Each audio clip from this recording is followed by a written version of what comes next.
16절에서 23절까지 바울이 일어나 손짓하며 말하되 이스라엘 사람들과 및 하나님을 경외하는 사람들아 들으라.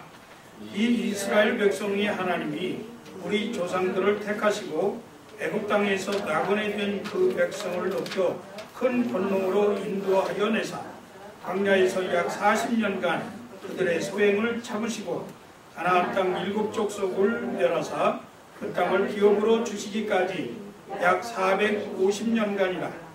그 후에 선지자 사무엘 때까지 사사를 주셨더니 그 후에 그들이 왕을 구하거늘 하나님이 베냐민 유파 사람 기스의 아들 사울을 40년간 주셨다가 패하시고 다윗을 왕으로 세우시고 증언하여 이르시되 내가 이새의 아들 다윗을 만나니 내 마음에 맞는 사람이라 내 뜻을 다 이루리라 하시더니 하나님이 약속하신 대로 이 사람의 후손에서 이스라엘을 위하여 구주를 세우셨으니 곧 예수라. 아멘. 하나님이 원하시는 일꾼이란 한마디로 말해서 하나님의 마음에 합한 자가 되는 것입니다. 사람은 많지만 하나님의 마음에 드는 사람은 적습니다. 유명하다고 하나님을 기쁘시게 하는 것이 아니고 많은 말 또 많은 일을 한다고 해서 하나님의 마음에 드는 사람이 되는 것이 아닙니다. 이스라엘의 초대 왕이었던 사울과 다윗을 비교해보면 사울은 인간적인 면에서 다윗보다도 훨씬 훌륭했습니다. 키도 크고 준수하고 좋은 가문에서 나왔습니다. 그렇게 훌륭한 사람이었음에도 불구하고 하나님은 사울을 마음에 들지 않았습니다. 왜일까요? 사울은 하나님 앞에서 교만하고 하나님을 사랑하는 마음보다는 자기를 사랑하는 허망한 생각에 사로잡혀 있었기 때문입니다. 자나깨나 자기의 유익만을 생각하다가 하나님의 후회거리가 된 사람이 사울입니다. 하나님은 이런 사울을 왕으로 세우셨다가 40년 뒤에 패하시고 다윗을 왕으로 세우셨습니다. 하나님은 역사의 주권자이시기 때문에 왕을 세우기도 하시고 패하기도 하시는 분이시고 우리의 직분을 주시기도 하시고 직분을 뺏어가기도 하시는 분이시다 하는 사실을 말씀을 통해서 깨닫게 됩니다. 사무엘상 16장 7절에 보면 내가 보는 것은 사람과 같지 아니하니 사람은 외모를 보거니와 나 여호와는 중심을 보느니라 말씀하셨습니다. 우리 여호와 아버지 하나님은 외모를 보지 않고 중심을 보십니다. 중심을 보신다 하는 말은 속사람이 어떠하냐 하는 것을 보신다는 뜻이에요. 그 사람의 내면에 무슨 생각이 들어있느냐, 그 사람이 삶이 정말 중심에서 나오는 그러한 진실한 삶을 살고 있느냐, 자기를 만드신 창조주 하나님에 대해서 어떤 생각을 갖고 있고 인생관이 어떤 인생관을 갖고 있느냐, 가치가 어떤 가치관을 갖고 있느냐, 역사에 대해서 어떤 생각을 갖고 있느냐, 세계를 통치하시는 하나님의 그 존전 앞에서 세계관을 어떻게 갖고 있느냐, 이런 것들을 하나님은 보신다, 그런 뜻입니다. 오늘 본문 사도행전 13장 22절에 보니까 다윗을 왕으로 세우시고 증거하여 가라사대 내가 이새의 아들 다윗을 만나니 내 마음에 합한 사람이라 내 뜻을 다 이루게 하리라, 이렇게 말씀하셨습니다. 하나님은 자기의 마음에 드는 사람을 선택해서 하나님의 뜻을 이 땅에 이루시는데 다윗이 하나님의 마음에 맞았기 때문에 하나님은 그 다윗을 통해서 우리의 구주 예수 그리스도를 이 땅에 보내신 줄로 믿습니다. 하나님이 하신 일이에요. 그러면 다윗이 어떤 사람에게 하나님의 마음에 합한 사람이라고 하는 인정을 받게 되었습니까? 첫째는 자신의 잘못을 뉘우치고 회개하는 사람이었습니다. 사울은 왕이 되기 전에는 상당히 겸손했어요. 스스로 자기를 낮추었던 사람입니다. 그런데 왕이 되고 나서 세월이 지나면서 그 왕권 때문인지 점점 교만해졌습니다. 자기의 직책에 대해서 너무나 우월감을 갖게 되었죠. 그래서 자기의 뜻대로 일을 처리합니다. 자기가 급하다고 제사장이 드려야 할 제사도 자기가 월권을 합니다. 급하다고 하나님 앞에 드려야 될 제사장이 할 일이 따로 있는데 그 일을 왕인 자기가 하는 거예요. 기다리지 못하고. 하나님의 말씀을 멸시하고 그리고 자기 마음대로 했습니다. 사무엘상 2장 30절에 보면 엘리 제사장에게 하나님이 하시는 말씀인데, 그러므로 이스라엘의 하나님 나 여호와가 말하노라, 내가 전에 네 집과 네 조상의 집이 내 앞에 영원히 행하리라 하였으나 이제 나 여호와가 말하노니 결단코 그렇게 하지 아니하리라. 나를 존중히 여기는 자를 내가 존중히 여기고 나를 멸시하는 자를 내가 경멸하리라. 다윗이 하나님과 동행하면서 충성스럽게 일을 잘 감당했다고 죄가 없는 온전한 삶을 사는 것은 아닙니다. 다윗은 믿음으로 살았지만, 하나님과 동행하면서 삶을 살았지만 때로는 실수하고 실패하는 그러한 경험을 가졌던 사람입니다. 그럼에도 불구하고 사무엘하 12장을 보니까 다윗은 선지자를 통해서 자기의 죄를 지적하는 하나님의 말씀 앞에 겸손하게 자신의 죄에 대해서 인정하고 그리고 침상을 적실 만큼 눈물을 흘리면서 철저히 회개하고 더 이상 범죄의 자리로 돌아서지 않았습니다. 이 점이 사울과 다윗이 가장 대조되는 점이에요. 다윗이 의인이라서 하나님이 쓰시고 기뻐하시면서 내 마음에 합한 사람이라 이렇게 말한 것이 아니라 하나님의 말씀을 업신여기지 아니하고 하나님의 말씀을 존중하고 하나님의 말씀에 순종하면서 인정하고 자신의 잘못을 철저하게 뉘우치고 회개하는 그러한 사람이었기 때문에 하나님은 그를 마음에 합한 자라 이렇게 말씀하십니다. 두 번째는 다윗은 충성스러운 사람이었습니다. 하나님이 마음에 기뻐하는 사람은 능력이 많은 사람이 아닙니다. 일을 잘하는 사람이 아닙니다. 재물을 많이 가지고 있는 사람도 아닙니다. 사람들에게 인기가 많은 사람도 아닙니다.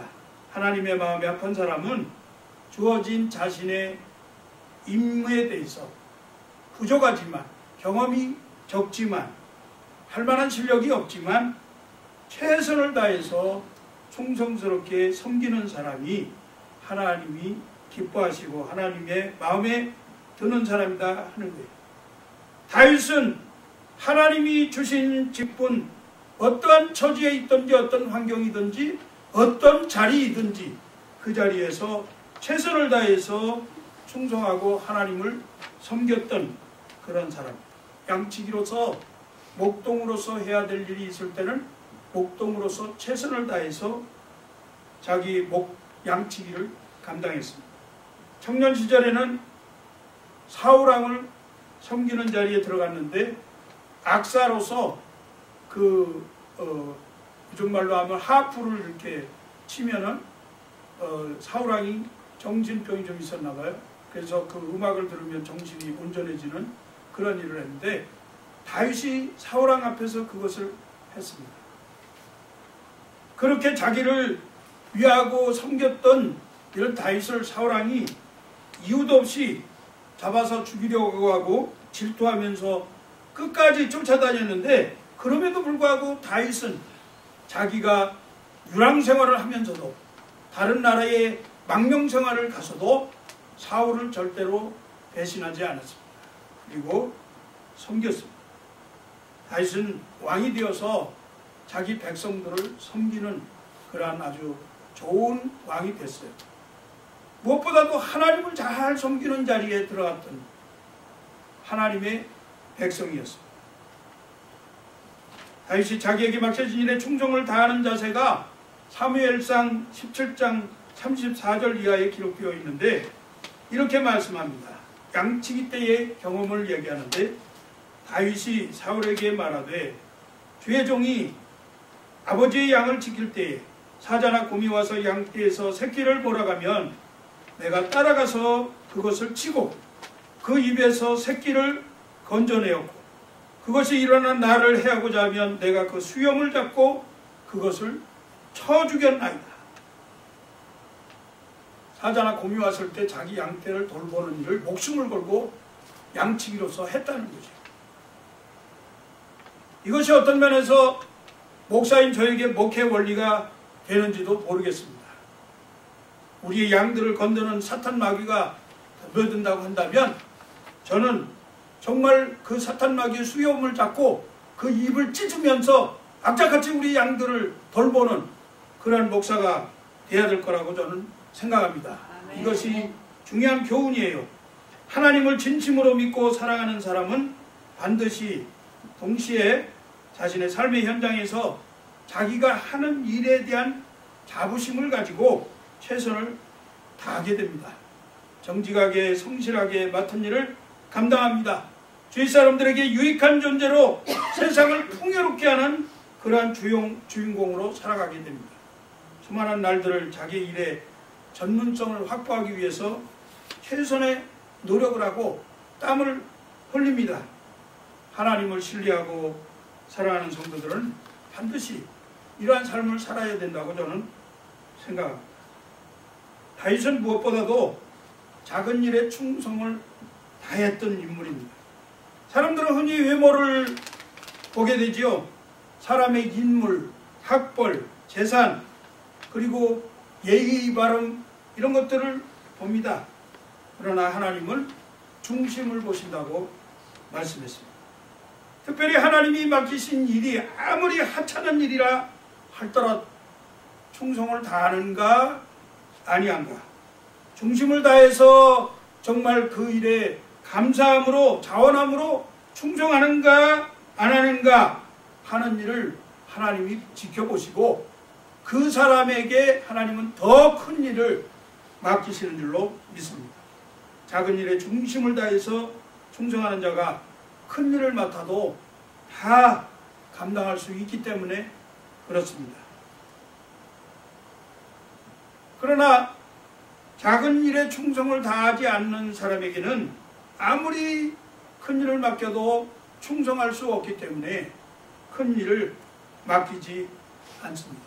사랑하는 성도 여러분, 여러분이 맡으신 일이 아무리 하찮은 일이고 작은 일이라 할지라도 최선을 다해서 충성해 보십시오. 하나님은 그러한 그리스도인들을 반드시 앞날을 책임지시고 성공하도록 번영하도록 하나님이 축복해 주실 줄로 믿습니다. 다윗은 믿음의 사람이었습니다. 히브리서 11장 6절 말씀 우리가 너무 잘 아는데 믿음이 없이는 하나님을 기쁘시게 못하나니 하나님께 나아가는 자는 반드시 그가 계신 것과 또한 그가 자기를 찾는 자들에게 상 주시는 이심을 믿어야 할지니라 말씀하셨는데, 하나님께서 다윗을 내 마음에 합한 사람이라고 하신 가장 큰 이유가 다윗은 임마누엘의 믿음을 가졌던 그러한 사람입니다. 하나님은 다윗과 동행하셨어요. 하나님이 다윗과 동행한 것은 다윗이 하나님과 동행하기를 원했기 때문에, 다윗의 삶을 보면 날마다 하나님을 찬양하고 찬송하고 하나님이 하나님 되심을 인정하고 하나님이 자기를 구원해 주신 것에 대해서 감사하면서 하나님이 사망의 음침한 골짜기에 간다 하더라도 자기와 함께 하신다고 하는 믿음을 가지고 살았던 사람. 그 예를 우리가 찾아보면 너무나 유명한 이야기가 있죠. 골리앗, 블레셋 장군 골리앗을 대적하러 나가면서 다윗의 손에 칼도 없었고 창도 없었습니다. 갑옷도 입지 않았습니다. 그에게는 양을 칠 때 사용했던 물맷돌 5개밖에 없었어요. 그런데 다윗이 블레셋 골리앗에게 말하기를 너는 칼과 창과 단창으로 내게 오거니와 나는 만군의 여호와의 이름 네가 모욕하는 이스라엘의 하나님의 이름으로 네게 가노라. 하나님을 의지하고 하나님을 등에 업고 그리고 그 육척장신 골리앗을 향해서 물맷돌을 던졌는데 그 물맷돌에 그만 골리앗 장군이 쓰러지게 되었잖아요. 기술이 좋아서 그렇게 된 것이 아니고 여호와 하나님이 함께 하셨기 때문에 골리앗 장군이 쓰러지게 된 것입니다. 이와 같이 믿음을 가진 사람은 세상이 감당하지 못합니다. 믿음은 세상을 이긴다고 말씀했어요. 다윗은 이런 하나님을 향한 믿음이 하나님을 기쁘시게 하고 하나님의 마음에 합한 사람이라고 하는 인정을 받게 된 것입니다. 요한일서 5장 4절 말씀에 보니까 무릇 하나님께로서 난 자마다 세상을 이기느니라. 세상을 이기는 승리는 이것이니 우리의 믿음이니라. 여러분 믿음을 소유하시기 바랍니다. 임마누엘의 믿음을 소유하시기 바랍니다. 다윗은 여호와 하나님의 집을 세우기 위해서 열정을 가졌던 사람. 다윗이 특별한 마음으로 하나님의 성전을 사모했습니다. 자기는 백향목으로 지은 궁전에 있으면서 하나님의 집이 천막 가운데 있는 것을 보고 마음에 참으로 안타까운 마음을 가졌던 사람입니다. 그래서 그는 성전을 건축하기를 원했습니다. 성전을 짓기 위해서 자기의 사유재산을 자원하는 심령으로 드렸어요. 그리고 성전을 짓기 위해서 평생토록 금을 모아 드렸어요. 금 모은 양이 10만 달란트라고 했는데 엄청난 돈입니다. 역대상 29장 3절 5절을 참고해 보면 하나님을 위하여 성전을 지으려고 평생 동안 엄청난 금을 힘을 다해서 준비했다 하는 것을 알게 됩니다. 하나님의 전을 세우겠다는 다윗의 마음을 하나님이 기쁘게 여기시고 하나님은 다윗의 자손을 통해서 예수 그리스도를 보내시고 영원한 나라를 세우셨습니다.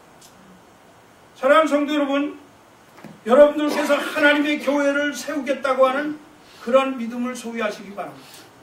하나님이 기뻐하실 것입니다. 우리가 건축을 하자고 하는 말씀이 아닙니다. 하나님의 교회는 여러분 한 분 한 분에 의해서 서로 연결되어지고 그리고 지어져 가는 것입니다. 여러분이 성전이에요. 여러분 스스로 자원하는 마음으로 하나님의 교회에서 내가 직분을 감당하고 이 일을 위해서 하나님 앞에 헌신하겠다고 자원하면 하나님이 여러분들을 통해서 예수 그리스도의 나라를 확장시키시고 그리고 영원한 나라를 여러분을 통해서 세우실 줄로 믿습니다. 역대하 17장 7절 8절 말씀해 보니까 또한 내 종 다윗에게 이처럼 말하라. 만군의 여호와께서 이처럼 말씀하시기를 내가 너를 목장 곧 양떼를 따라다니던 데에서 데려다가 양치기 할 때 너를 데려왔다 그 말이에요. 하찮은 자리에 있었는데 너를 뽑았다 그 말이에요. 내 백성 이스라엘의 주권자로 삼고 이스라엘의 왕으로 높이셨다 그 말씀입니다. 사랑하는 성도 여러분, 여러분들이 지금 앉아있는 것이 굉장히 하찮은 일같이 보이지만 하나님은 여러분들을 이 자리에서 뽑아서 이 하나님 나라의 주권자로 세우실 줄로 믿습니다. 네가 어디로 가든지 내가 너와 함께 있어 내 모든 대적을 네 앞에서 멸하였은즉 세상에서 존귀한 자들의 이름 같은 이름을 네게 만들어 주리라. 하나님이 여러분과 함께 하시면 여러분 존귀한 사람들이 되는 줄로 믿습니다. 내가 영원히 그를 내 집과 내 나라에 세우리니 그의 왕과 영원히 견고하리라 하셨다. 여러분의 생애가 하나님의 은혜 가운데 견고하고 영원하게 될 줄로 믿습니다. 성도들이 하나님의 교회를 든든히 세우겠다고 하는 이러한 섬김과 헌신의 마음을 하나님은 기뻐하시고 하나님의 마음에 맞는 그러한 성도들의 장례를, 그리고 그 가정, 그리고 그 후손들을 견고케 하시겠다고 하는 약속의 말씀입니다. 오늘 말씀을 맺습니다. 저와 여러분이 진정 하나님의 마음에 합한 자가 되면은 하나님께서는 부족한 우리들이지만 우리를 통해서 반드시 하나님의 뜻을 이루신다고 하셨습니다. 하나님의 뜻이 이 땅에 이루어지다 하고 우리 기도하잖아요. 하나님의 뜻은 우리를 통해서 하나님이 이루십니다. 그런데 우리가 하나님의 마음에 맞아야 됩니다. 2015년 하나님의 성령이 우리 각 사람을 붙잡고 하나님 마음에 합한 사람이 되기만 하면 하나님께서 우리의 모든 삶을 붙드시고 우리의 섬김을 통해서 영광을 받으시고 충성된 일꾼, 최고의 지위로 사용하시는 놀라운 은총을 우리로 하여금 경험하게 하실 줄로 믿습니다. 2015년에 하나님의 마음에 합한 그레이스 라이프 한인교회 성도님들 다 되시기를 주의 이름으로 축복합니다. 목사의 마음에 들려고 하지 마세요. 제 마음에 드는 사람 하나도 없습니다. 목사의 마음에 들려고 하지 마시고 하나님 마음에 들고 그러한 마음으로 신앙생활을 감당하십니다. 다시 한번 부탁을 드립니다. 기도하겠습니다. 전능하신 아버지 하나님 은혜를 감사합니다. 복된 날 거룩한 주일 주님 앞에 나와서 예배하면서 하나님의 말씀으로 다시 한번 권고받게 하시니 감사합니다. 우리가 다윗과 같이 하나님의 마음에 딱 드는 사람들 되어지도록 성령으로 충만케 하여 주시옵소서. 회개의 사람들 되게 하시고 또 충성하는 사람 되게 하시고 믿음의 사람 되게 하시고 하나님의 교회를 세우는 일에 열정을 가진 사람들 되어지도록 축복하여 주시옵소서. 감사함이 예수님 이름으로 기도합니다. 아멘.